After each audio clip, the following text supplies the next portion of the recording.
So here I am, just scratching in my concept, trying to decide where my horizon line is.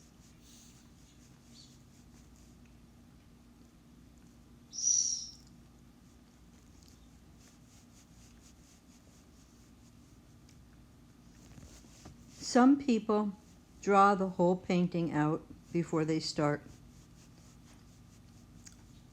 Sometimes I sketch it in a little bit like this. Other times I don't even do this. When I have a concept in my head, I work very quickly because I do not want to lose that concept. I know exactly what I'm looking for. It may not look like it. Kind of looks like a child is painting this. I've had people come by when I was painting plein air, and I could tell by the look on their face they had no idea what the heck I was painting. And the truth is, the painting looks like trash 3/4 of the way through. It's only the last little bit that takes a painting from a very amateur state into something that looks more professional. But right now, this is the fun part. You can just play like a child. Just get your stuff down. This painting is all about reflections. Reflections and light.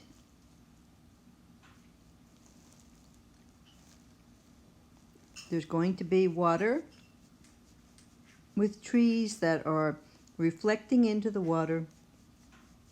And then right in the front where I'm scratching, just so that I have an idea to hold the place in my mind of where it will be, that's going to be a lot of dried fronds from, I don't know what they are, maybe sea oat type things, punk trees, or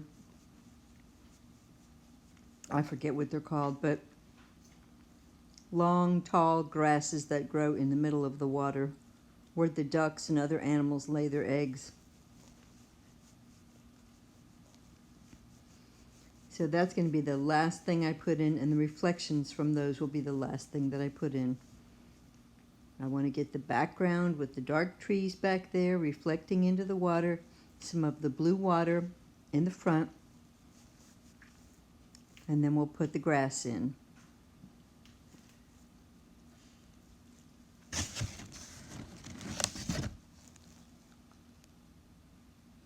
So I'm starting to put a little bit of the green in now. I wanted a little warmth in the background, which is why I put some of my redder color.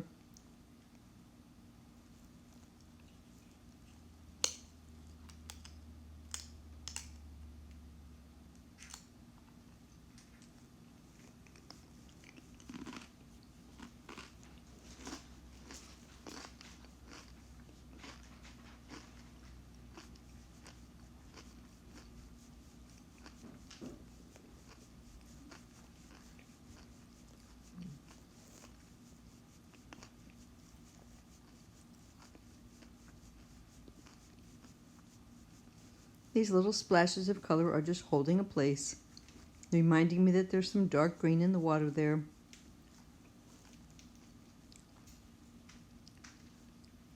There's going to be a very light area of the grass that will make the picture very pretty and will reflect into the water.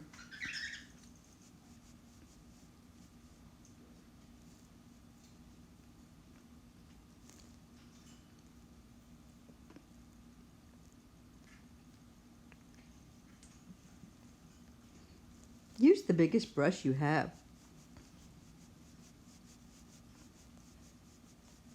There's no sense in using a teeny tiny little brush, wearing it down.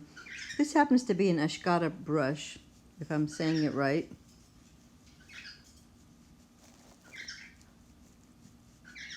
It's like a real workhorse.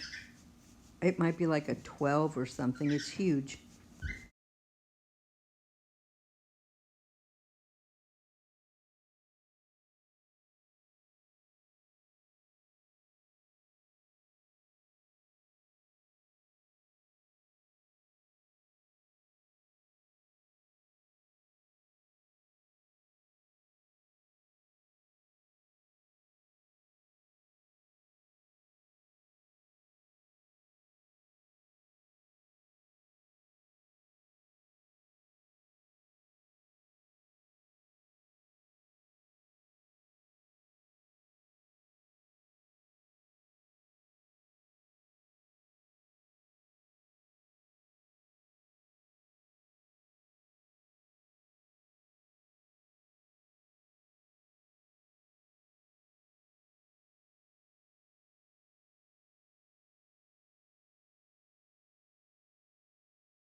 Notice how much easier the paint goes on the second layer.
So basically we're blocking in everything, getting the canvas covered, getting a little bit of oil everywhere. So when we go in for our next layer, it's very easy to smooth out the paint. We're correcting shapes, but basically we're just getting a concept down.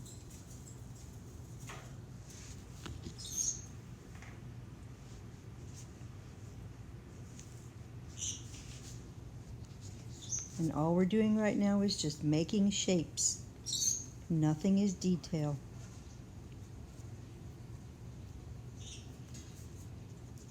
The only kind of abstract art I like is this type of art. I would actually stop the painting at a certain point when I have it in abstractly, and I could stare at that all day long. I know it's water, I know it's reflection, I know it's trees. I really don't need a lot of detail. But of course, I do go on and put more detail in to make a finished painting.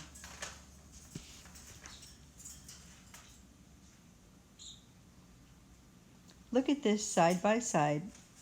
See how we're sort of getting it to the point where we're developing a similar pattern in our picture. Now we're going to add a little bit of light in the sky. There's only one spot that there's some of the sky showing through. and it's reflecting in the water.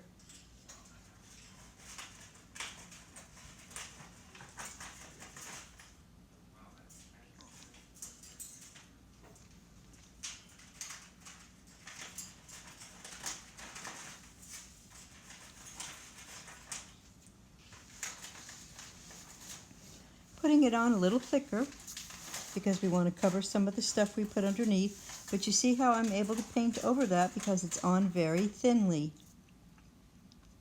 Now if I push too hard into it, I will bring up some of that color and kind of muddy what I'm doing. But a thick layer over a thin layer works, or a thin layer over a thick layer works.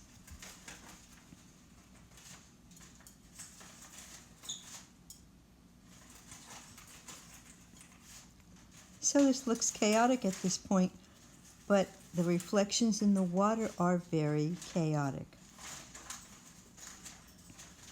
You see some of the blue sky right there, but most of the water is reflecting the green of the nearby trees.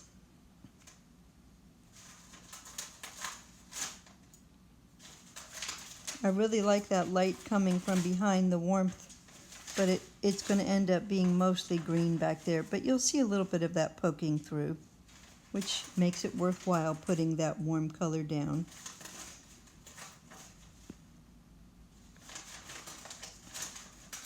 I think it was red oxide, if I'm correct. I usually use burnt umber,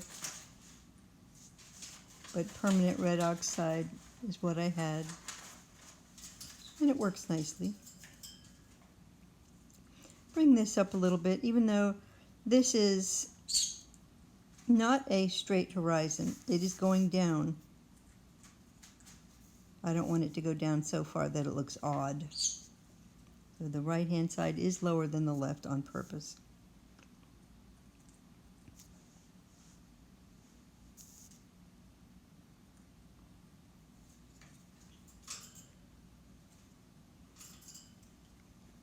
Now you have this wonderful light spot in the grass that is reflecting right into the water.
Get those trees in again, a little bit of darkness.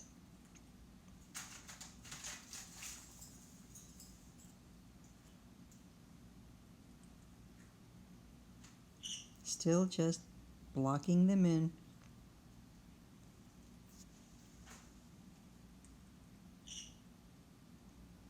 Serious detail, if you're going to put any, doesn't need to be till the end.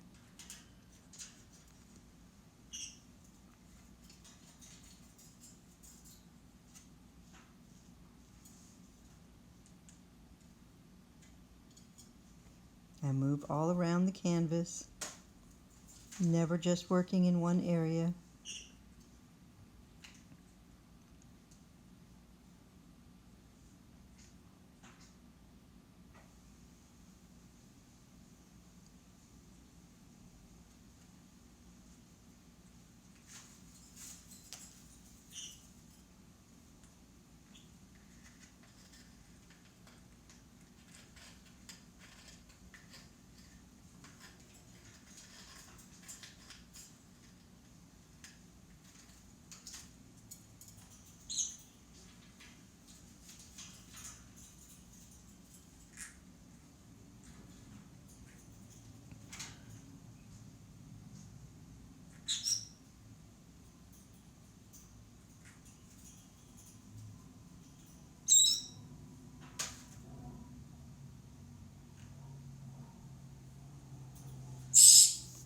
This shows you where the shoreline is and where the reflection is.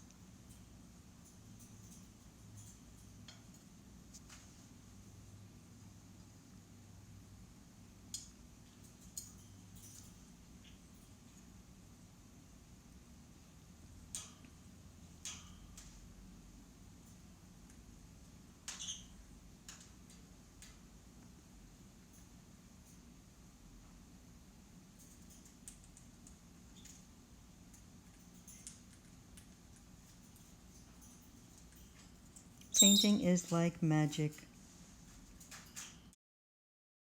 You can make the painting come alive.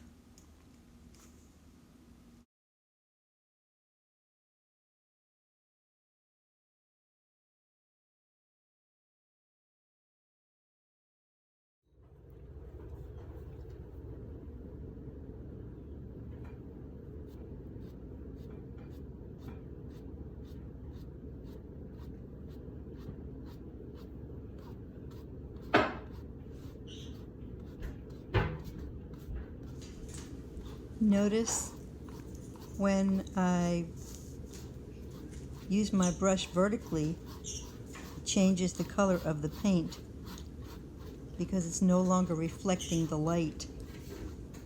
When I go down, it looks much darker.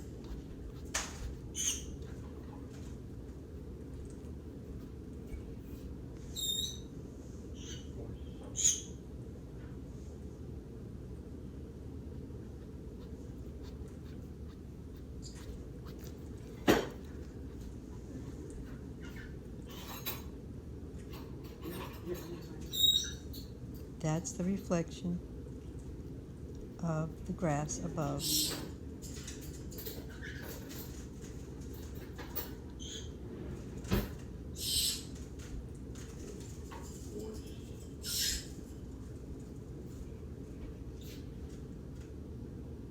You're also getting a reflection from the camera, so it's kind of hard to see.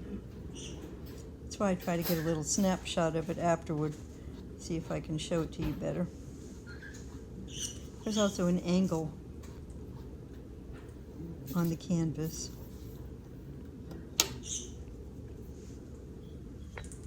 So now after this stage, we will start to get into some more detail.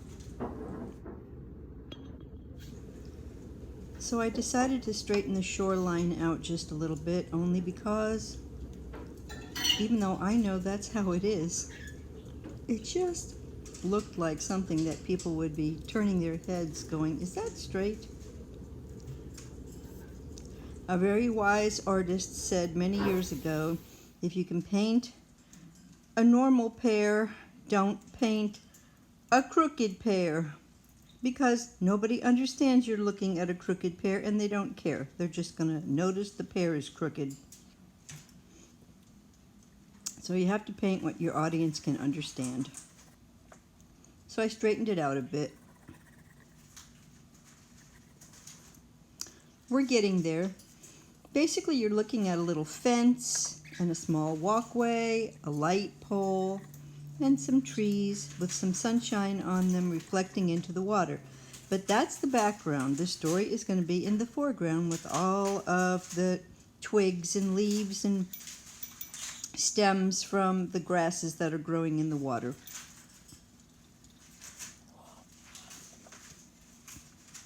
I'm basically just blocking them in now. I noticed one other spot that I want a little darker back there. So I'll hit that later and blend it in.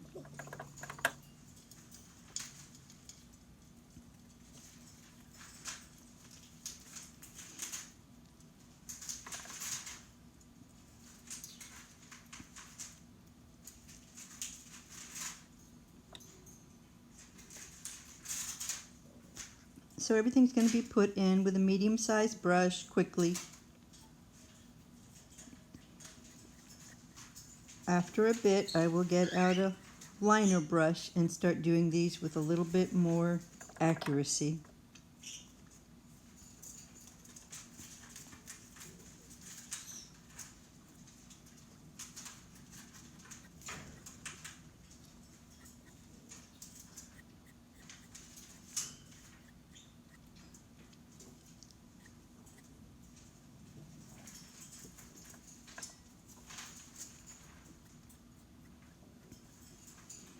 Basically, what I'm trying to do here is establish where my longest grasses will be.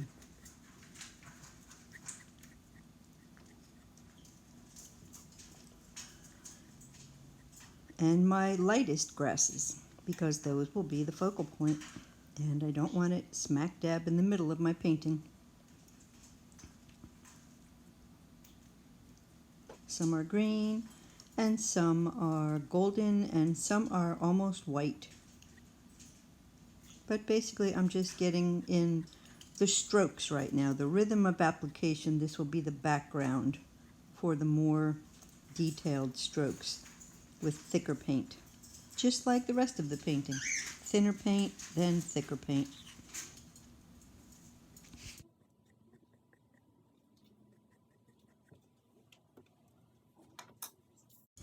So I bravely paint over things that I love and continue to develop the grasses lighter and more defined each layer. At a certain point I wipe out a little bit of the detail because I think I overdid it. And I knock down those bushes on the right because I think I brought them up too high. I only want the tallest ones on the left. Continue to develop until finally I manage to finish the painting, putting the reflections of the grasses in the water below.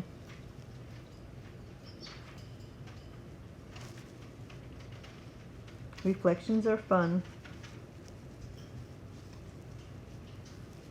and painting is fun, even though it does have a stress level.